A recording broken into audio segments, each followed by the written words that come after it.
Hey, welcome back. Week 3. We got 2 key topics that we want to talk about. The first one is managing your business or managing the business. Okay? Comes down to 4 key steps. I set them up for you in the weekly overview. But we're going to talk about planning, organizing, leading, and controlling.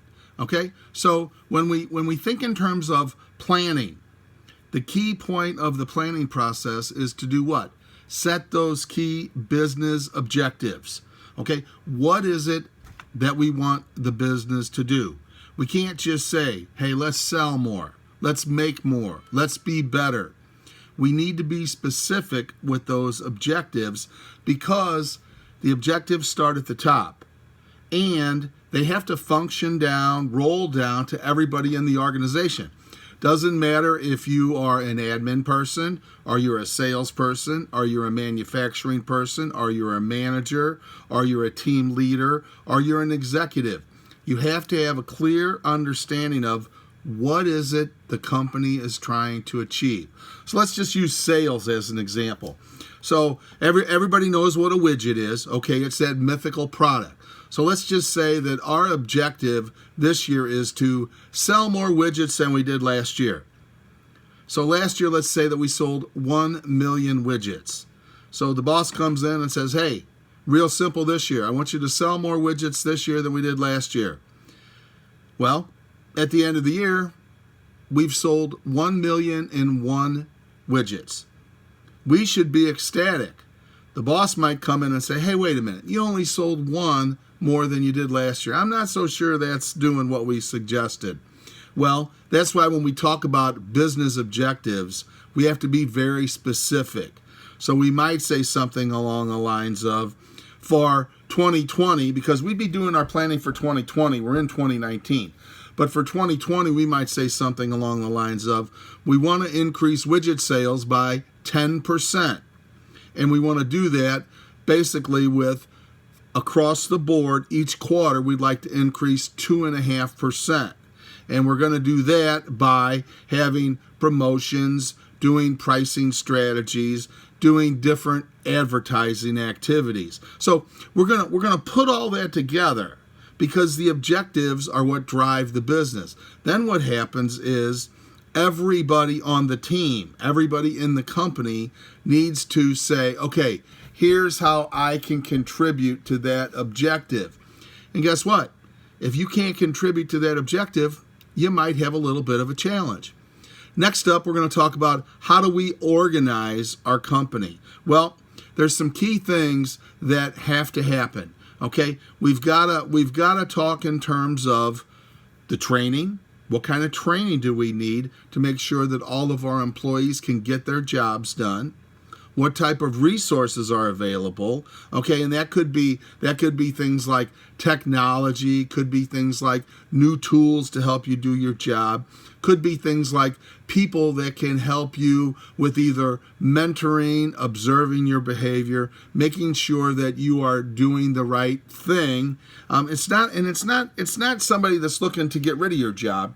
Look at this more on a positive note, that they're available to help you be more effective. Okay, then you also have to think in terms of what processes are available to help you do what? Achieve those company objectives. And then this all comes down, the organizational stuff all comes down to one thing. What type of budget do we have to get all this done? Companies don't have an endless or a bottomless budget. They have to be able to budget accordingly. So let's just say that you've got a senior workforce that's very comfortable doing what they do. They may not need as much training, but let's just say all of a sudden you bring in a bunch of new folks and we've got new products that need to come out. Well, guess what? Everybody's going to need to be trained. Your new folks might need more training because they might need to be brought up to speed on other company activities. So next thing is we talk about leading. And I'm just going to focus on one thing as companies are led. Okay, and it starts with the culture. Okay, and the culture starts at the top. So if you see senior management doing things in a proper way, in a good business fashion, that's going to carry down. but we've all been in companies, or we've all been in situations where somebody has said, hey, make sure you do it this way, and then you see them doing it an entirely different way, and it's like, wow, not so sure I need to follow their lead. So culture is really the backbone of what's going on out there today in business. And then we talk about how do we control. That's step number 4. Real simple, we have to have standards in place. We have to have standards in place so we can measure what the heck is going on. Again, if we have a manufacturing plant and we say, oh, hey, real simple, just make sure that all the products are good coming off the line. Just make sure that everything's okay. Well, your definition of okay, my definition of okay, might be two different things. But if we have a standard in place to designate, okay, when a product comes off the line, it needs to be able to do A, B, C, and D. Needs to be able to be measured across a baseline. All right, so that takes care of the how do we manage. Now let's talk a little bit about the organizational structure. Structure is based off of one thing. What is that company's mission?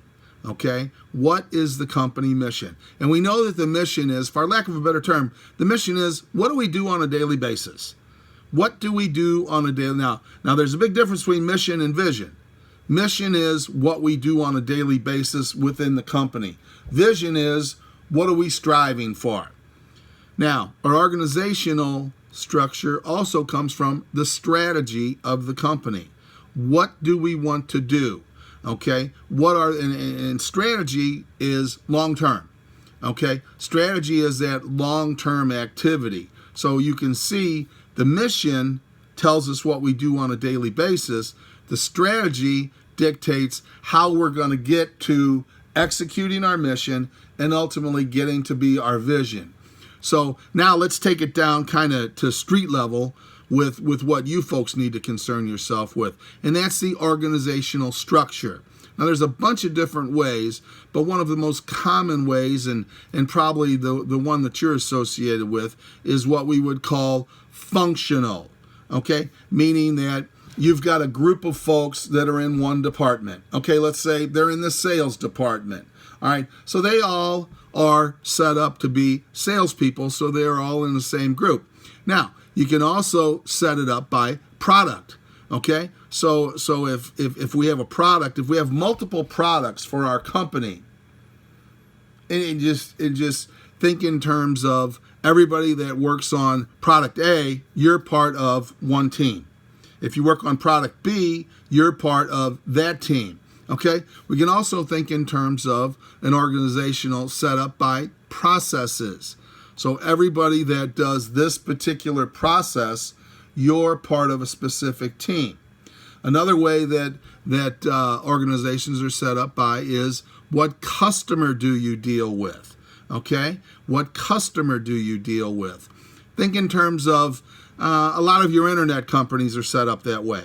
There's the online companies. Okay, where's our customers? Now, using the internet and our online companies as another example, you can set up your organizational charts, strategy, teams based off of what? Geography. Okay, based off of geography. Again, companies that are internet based, they work 24/7. You know, they might have folks that deal with the East Coast because they're located on the West Coast during different time frames.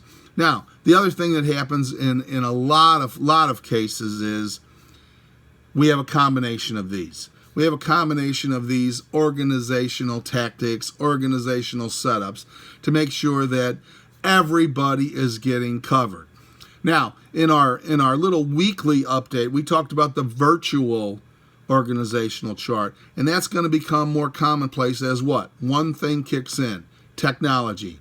As technology comes into play, you're going to see less brick and mortar, because if we can get things done more efficient, more effectively, at a lesser or reduced cost, that's going to add to the bottom line. It's going to increase the net worth of the company, and ultimately, as an employee, you should be able to make more. So you're going to see a lot of the virtual come in because, again, That's the wave of the future. I don't need to be here in St. Louis to worry about activity here. If I can communicate with my people, if I have technology in place, we have all the things we've talked about in place. We've got the good managers in place. We've got the planning process in place. We've got the right tools. We've got the right resources. And everybody is heading towards that key strategy or key objective that we talked about. So those are the two big keys for this week. We talk about organizing the business and managing the business. So have a great week. If you need anything, please reach out. I will talk with you next week.